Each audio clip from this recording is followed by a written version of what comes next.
All right, folks, this here is but a small clip of a 2-hour podcast over on Anchor that I cut last night while I was sitting up bored at like 1 o'clock in the morning. I realized that, live streams legit, they don't get that many views and they seem intimidating over on YouTube. But you know what? I have a whole Anchor site that puts you on Spotify, Apple Music, Google Play, right? And it pays. Right, that's the real secret is y'all don't have to sit and listen to annoying ads about bullshit. There's like one ad and it's from me, right? Other than that, all you have to do is sit back, relax, and enjoy the podcast. And I get paid, right, per view.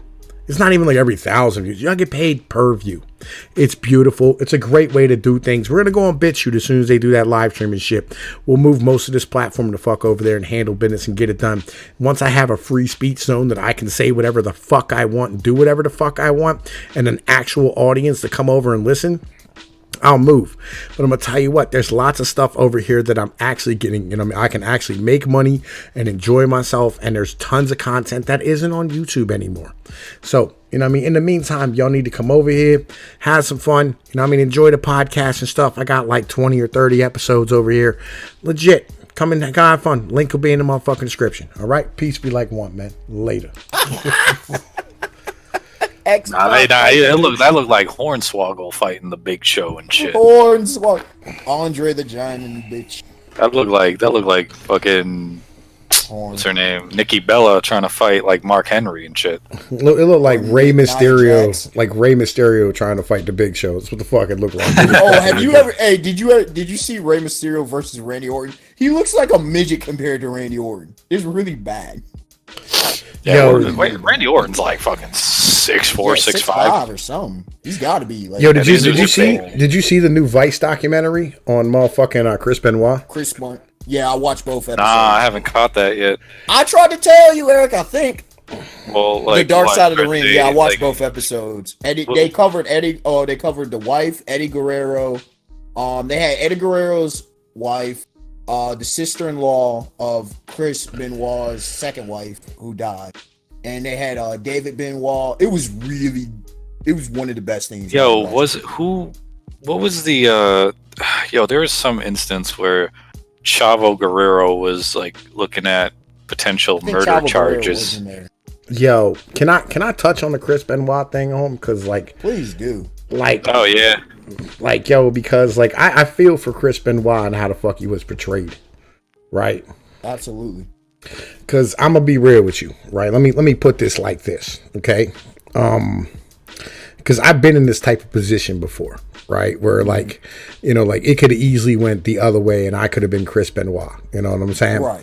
Not so much I'm gonna kill my kid, that's fucking wrong. But I understand that part of it. That's the only part of it I disagree with. The fucking wife thing. I think that's most people. The wife thing and him, I don't disagree with, and I'm gonna tell you why. Right? All right. So they said her neck was broken or her back was broken before fucking she died. Right? He kept her in the house though. That was the only issue. Hang on. I'm gonna take you. I'm gonna take you through this whole thing, right? Mm-hmm. So let's state where this is, because they brought out those text messages in the end of it, right? Where she was standing there talking about fucking you need to get fucking help and da da da da da and all this bullshit, mm-hmm. And she was running his motherfucking dick in the dirt and whatnot, right? Right. All right, let's put this in the proper context of where the hell we're putting this. You have a dude who's 40 years old. He's on massive amounts of steroids. He's drunk. All right. You know, as a wife, as a mother, all right, that this dude is drunk. He's on massive amounts of steroids. And she dealt with an abusive husband before already. Right. And number one. Number two, he's also a wrestler and he's a full-grown monster. Exactly. Right. This is a dude who probably benched anywhere from 350 to 475. Yeah. Right? He probably squatted right around 700 to 800 pounds. Yep. Okay. And who was hurting other pro wrestlers? Remember what Chris Jericho said? His shit hurt. Yeah. Just from a slap. Yeah, this dude's a fucking monster. And what you're deciding to do is you are deciding to verbally berate him while he's out back cooking barbecue for the fam and getting drunk. Some of them just don't think rational. Like, I feel like, no, I feel what you're saying, right? But I feel like, personally, right, as a human being, not as like a MGTOW or like anything along these type of lines, but as a person, if I went up to a bear and started hitting it with a stick, exactly, I probably deserve to end up being fucking bear shit in the end of that conversation. Yeah. Right? And I feel like everybody in the world would go, yeah, that guy fucking probably deserved what he got. Yeah. Like, if I went and poked at a fucking tiger, right? You know what I mean? Because, like, you know, we all know that tigers will kill you. You know what I'm saying? Like, a tiger is a fucking 900-pound goddamn monster in a box that you probably shouldn't fucking stand here and, you know, fucking try to, you know, fucking fuck with. You know what I'm saying? As far as shit's concerned. Loved him for being strong, right? Yeah. And so, like, when he ends up hurting her, and he knows what this conversation is going to be in court, right? He knows for motherfucking sure he's going to jail for the rest of his life because he just paralyzed this bitch and broke her back. Right? But do you think it was potentially also premeditated as well? No, not in any way, shape, or form. I don't think it was at all. Nope. Because it took 3 days to do all this shit. Right? Well, they found after 3 days. Okay, well, no, it took 2 days. Like, he didn't kill her till the next day. You know what I'm saying? Because he was deliberating on what the fuck he was going to do. That's why he tied her to the chair. Like, if he was going to murder her after the broken back, he would have just murdered her. You know what I'm saying? Like, he would have just finished it. So that's why he tied her to the chair, right? And gagged her. That way, like, fucking, she didn't make no noise while he decided to make his fucking decision about what he was going to do. You feel where I'm at? Yeah. And, like, this is what I'm saying. Like, I get this mentality. I do. I fully understand this mental. Right? I'm not trying to be a savage or trying to be fucking edgy about shit. Like, I get this mental. The kid thing. In a situation where I almost fucking could have caught about it myself. So I understand exactly what you mean. Yeah. Fucking. So, like, what do you do?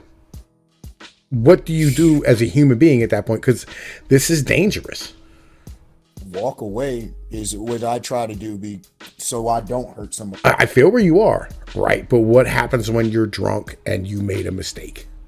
Exactly. Well, yeah, he already fucking broke this chick's back and shit, right? Like, at this point, like you just said, like, he knows, the fucking consequences are coming, and they're coming hard. Like, you're getting at least fucking 25 years, if not life in prison for that shit. And or he's getting a chair. Because I think it was in Georgia, so I believe they still had the death penalty. Some shit like that. Like, either way, like, his life was pretty much over after... And he was probably remorseful as fuck for doing it. But here's the thing that I think what happened, because they put a point, because I believe it was Chavo Guerrero that talked about Eddie Guerrero. After Eddie Guerrero died, he died. I'm a believer, and many others are that. Once Eddie Guerrero died, that was his emotional. He died. And this is why I tell both men and women, you need people around you. You need a tribe. People are like, no, I can do it. I'm fine on my own. All it takes on some killing joke shit is one bad day for you to step, or you like, I'm done. And that person, you never know. That's a dangerous thing. He needed more people around. But that was his emotional war on spiritual support. I really don't think, though. Okay. You know what I'm saying? I really don't think, like, that's a situation. Like, I think maybe,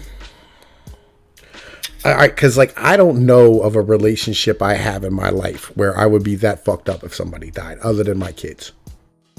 Like, there is no one in my life other than my children. No, there is no mental state, right? Where, like, I got you. Like, this is a nigga I love, and this is a motherfucker I work with and grind with, and I like this motherfucker. You know what I mean? Like, I'm with him 10, 15 years. We've been through all this bullshit. I got you. I have those niggas in my life. I have those. I've got guys I've known since T-ball, right? Like, niggas I've known 30 fucking years, 33 years now. But Tom, what I'm saying is, I don't think you're that introvert like that. I've known guys back in high school. I was actually worried about two guys in particular when I was in high school that they might actually one day just bring a gun to school. Because they were uber, well, actually three. They were uber introvert. you're not that introverted. Even Eric and myself aren't that introverted. Yo, I don't know. So it's a foreign, unless you've been that level of suicidal and shit, it's a foreign to most people. They just can't comprehend it. Like like, I don't think he was suicidal, right? Like, I mean, like, yeah, there was probably times he wanted to die, you know what I mean? Like, as far as like I definitely see him as suicidal. Absolutely. After Eddie died, maybe, but like not like in his normal life. Like, he was a no. I meant after Eddie died. But remember, this was 3 years before. Okay. Eddie died 3 years before. Well, like remember, this dude took a lot of fucking. This dude suffered a lot of head injuries and shit. Yes. His CTE was probably the biggest cause of all of this shit. Look what happened to Aaron Hernandez and Junior Seau. Yeah.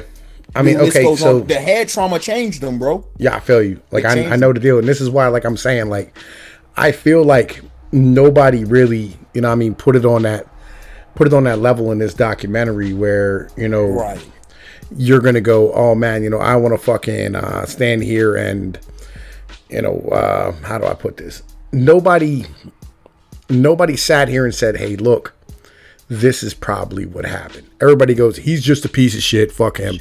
You know what I mean? Like, look how the WWE treated though. You see what I'm saying? Like, that's just the culture we live in. They don't care about mental health and things of that nature. They just don't give a fuck. But it's not about mental health though. Because it is though. But it's not. This isn't about mental health. This is legitimately about having an understanding of who this individual was. Like, and what this is okay. Somebody sent me this fucking speech from this guy who was an expert on patent, right, on general patent and shit. Okay. And what he compared patent to was the old time Western movies where you had a bunch of fucking like old rowdy motherfuckers, some fucking rowdy biker gang or fucking, you know, horse gang came in and like was fucking up a town and raping people and grabbing bitches or whatever the case might be and fucking robbing places and shooting shit up. And then you had these guys come in, right, who were also rough and rowdy, but they fought for the right side and they fucking took care of them. And when they left, or when they got done, they didn't stay. Right. They left. Because ultimately they knew that Joker mentality of where like, yo, they'll use you today. You know what I mean? But like when they're done with you, they'll cast you out like a leper. You know what I mean? Like fucking, you know, like when times are good and you're still rough and rowdy, they're not going to want you around anymore. Right. You know what I mean? Well, and that's kind of like, I feel bad because like as a dude, as a man, as an individual who's had to play that role a lot in his life, right? I've had to be that person where, you know, you hollered at me because you want me to do something for you that you're not willing to do. Right? You know what I mean? Like fucking when my grandma had cancer, right? And she's laying in the hospital at the chemo and shit. I get a phone call, hey, your uncle moved him and his family into your grandmother's house without asking. What? That shit my dad and his fam had to deal with. Right? And they're like, Tom, we need you to go handle this. And now here I am, 22, 23 years old. Right. You know what I mean? And I got to go over here and drag my uncle out of the house by his fucking hair and beat him in the front yard. Right? And force him to get him and his kids out. But then when we go to a barbecue later that year and I get drunk and you know what I'm saying? Like I grab a hold of my kid and I'm like, motherfucker, I told you to listen. Everybody surrounds me like I'm some type of fucking savage fucking animal. Like it's cool for you. It's cool for you to have, you know what I mean? Like me have that mentality. It benefits them. Yeah, and that's kind of the thing with a motherfucker like a Benoit or a dude like, you know what I'm saying? Or a dude like fucking, who the hell's that? Who's that? Like for any of these boxers and shit, you know what I'm saying? Or like Ray Lewis, you know what I'm saying? Like you like Ray Lewis because he fucking, you know, puts up numbers on the fantasy football chart, right? But Ray Rice. Ray Rice. There we go. Which I still say they were both wrong, but Ray Rice wasn't in the real wrong because she started that shit. Yeah. But nobody want to look at the whole tape. Like you don't have a problem with you have a problem with Ray Rice punching that bitch in the face and taking her back to the crib. Her. He just slapped the shit out of her. No. Yo, he hit her. You know what I'm saying? I'm cool with that. He just slapped her and she just got worked. He hit her right on the chin, and we know you can get slapped that way. That's all that happened. I thought from the looks of it to me, it like wasn't he hit a that punch. bitch in the forehead. No, he just slapped her and he just connected with her chin. And it's night. You can put pro fighters out. What you think gonna happen to this woman who was intoxicated? She was barely standing anyways. I feel what you're saying. But anyway, right? But the point is like, yo, look, when you have these dudes who are fucking savages, right? And like their whole life is to be a savage. And you want to stand here and cast them out like fucking lepers and shit. You know what I mean? When they act like savages in the real life, but you love it when they do it on the football field. Like, I don't like that mentality. Like, I accept that they're savages all the time because that's what they are. You know what I mean? Or a soldier, or, you know what I mean, like a fucking UFC fighter, or fucking, you know what I mean, who's that nigga who fucking, like the best boxer? That's why I wasn't mad at Conor McGregor for acting the way that he did. Conor McGregor. To me, he was justified. Who's the other one? Floyd Mayweather, right? You know what I mean? Everyone's like, Floyd beats his wife. I don't even think he beats his wife. That makes no fucking sense. Well, like, yo, I don't care if he does. Like, bitch, you are allowed to live in a fucking mansion and drive a fucking Bentley. Yo, do you understand that, like, yo, if I fucking could stand here and take $1 million off of Floyd Mayweather, I'd let that nigga beat me for a round. You know what I'm saying? Like the fuck out of here. I also think, to your point though, about what he did, is his only love, it seemed, and I don't mean this in a bad way, but I just know men, and just like dudes become obsessive when all they care to, his only thing, his love was wrestling, right? Okay. And I've seen this both in fiction and just in regular men's lives, where they become obsessed with one thing. Women happen, but it's to a less extreme. When anyone's obsessed with something and that's what they love, the rest of life becomes detriment to the rest of their lives. I've seen it, divorces and plenty of other things, because that person just was addicted to that. You know what I'm saying? And you know, to me, it was, to what you were saying though about the wife, like, she may have been good in certain areas, but dog, she, like, patterns of behavior, folks. She went from one dude to another that was similar. Now, I know that he protected it, but, like, come on. That's why I do appreciate some women when they're like, yeah, I'm just not going to date that type of dude anymore. And I'm like, well, okay, I see why. Because I had this kind of bad experience. Okay. She chose him. Yeah. Knowing what kind of man he was. Yeah. So to your degree, I agree. I don't agree, especially with the child. And I think Stone Cold Steve Austin and plenty of others disagree with that aspect. Like, if this was just the wife, we would have honestly probably forgotten. It was because of the whole family situation. I mean, like, yo, with that one, like, that decision, you know what I'm saying, was, and I think the kid might have had, like, Down syndrome or some shit. Okay. Like, he didn't seem normal. You know what I mean? Like, in the fucking family videos and photos, like, he seemed like he might have been a little artsy or some shit. Yeah, you know didn't David say he was looking after his little bro? Yeah. Yeah. You know what I mean? Like, at that kid, like, I don't think he was, I think he might have been missing the chromosome or some shit. You know what I mean? Fucking, I don't know. Like, I just think it was something, like you were saying, after this, like, because I never fully investigated what happened. Okay? Yeah. Something just doesn't add up. Like, no, it adds, like, now it adds up completely. What I'm saying is, just even with your breakdown, some shit just, something's missing. What's missing? Like, what I'm saying is, okay, even if they did fight, something just doesn't add up to me. What are you missing? I don't know. That's the missing part. Like, what fully caused him the switch to fully flip is what I'm saying. I don't think just a fight causes that switch to just flip. Well, how about this one here, right? Okay, so let's have this conversation real quick, all right? Because they let it in, right, a little bit in the fucking documentary. Right. All right, they said that dude, all right, so Chris Benoit took her from another nigga, right?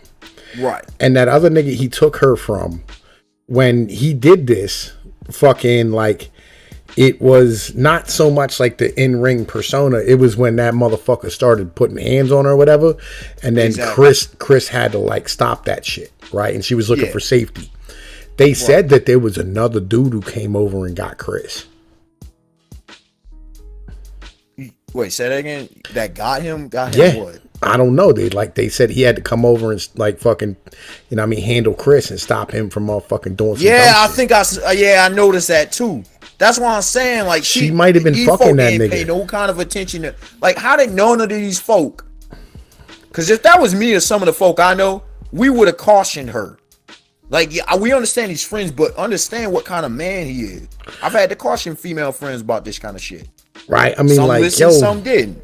I mean, like, yo, let me put it like this, right? Like, yo, if you're having another dude correct your dude, and your pattern is to stand here and fuck that nigga. You know what I mean? Plus, this was the 90s, bro. You know what I'm saying? Like, yo, fuck, well, this is the 2000s at this point, right? So, like, you know. No. It was the 90s. No. They were still in the 90s. No, they were, like, Chris died in, like, 2005. No. What I'm saying is when the incident between those two gentlemen happened, that you referring to, happened in the 90s. What two gentlemen? Because I think it was still WCW. No. I'm talking about she had to get a dude to come get Chris at the house when he was being all ridiculous and fucking wigging out in the fucking car. Before she died? Is that what this time you talking about? Yeah. Oh, okay. Yeah. She should have left then. No, I'm saying like sister-in-law should have stepped in and is like, nah, sis, you coming here. Yeah, I'm not putting them on here. You know, what I'm saying is though, like there was a dude who had to come like take care of Chris. Right.